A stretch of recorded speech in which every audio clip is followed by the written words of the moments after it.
கோல்டெல்லாம் ஹாரம் வாங்கணும்னு ஆசைப்படுறவங்களுக்காக தான் இந்த ஒரு வீடியோ. இப்போ நீங்கள் பார்த்துட்டு இருக்க இந்த ஒரு பியூட்டிஃபுல்லான ஹாரம் வந்து பார்த்தீங்கன்னா கோல்டில் பியூர் சில்வரில் கோல்டு பாலிஷ் கொடுத்துருக்கோம். பார்க்குறதுக்கு அப்படியே கோல்டு மாதிரியே தான் இருக்கும்.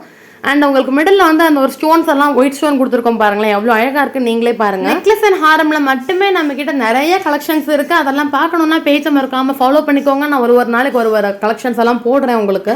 நீங்கள் ஏதாவது ஒரு சாரீ வியர் பண்ணி இந்த ஒரு ஹாரம் மட்டும் போட்டாலே ரொம்ப அழகாக இருக்கும். இப்போ நெக்லஸோ இல்லை வேறு ஏதாவது செயினோ போடணுன்ற அவசியமே இல்லை. டர்க்கிஷ் நெக்லஸ்லேயுமே நம்மக்கிட்ட நிறைய கலெக்ஷன்ஸ் எல்லாம் வந்திருக்கு. அதை நான் நெக்ஸ்ட் வீடியோவில் ஷேர் பண்ணுறேன். அண்ட் இந்த ஒரு நெக்லஸ் நான் என் கழுத்தில் வியர் பண்ணி காமிக்கிறேன் எப்படி இருக்குன்னு சொல்லி நீங்களே பாருங்கள். அண்ட் உங்களுக்கு பேக் செயினும் வந்து பார்த்தீங்கன்னா நல்லா எக்ஸ்டெண்ட் பண்ணி தான் கொடுத்துருக்கோம். ஸோ நல்லா நீங்கள் இறங்கியும் போட்டுக்கலாம், இல்லை உங்கள் செஸ்ட்டு கிட்ட வரா மாதிரியும் நீங்கள் அதை அட்ஜஸ்ட் பண்ணி வியர் பண்ணிக்கலாம். அண்ட் இந்த ஒரு நெக்லஸ் உங்களுக்கு பிடிச்சதுன்னா ஸ்க்ரீனில் இருக்க நம்பருக்கு கால் பண்ணி உங்கள் ஆர்டர் நீங்கள் ப்ளேஸ் பண்ணிக்கோங்க. புதுசாக பார்க்குறவங்க பேஜை மறக்காமல் ஃபாலோ பண்ணிவிடுங்க. வீடியோ பிடிச்சா லைக் பண்ணுங்கள்.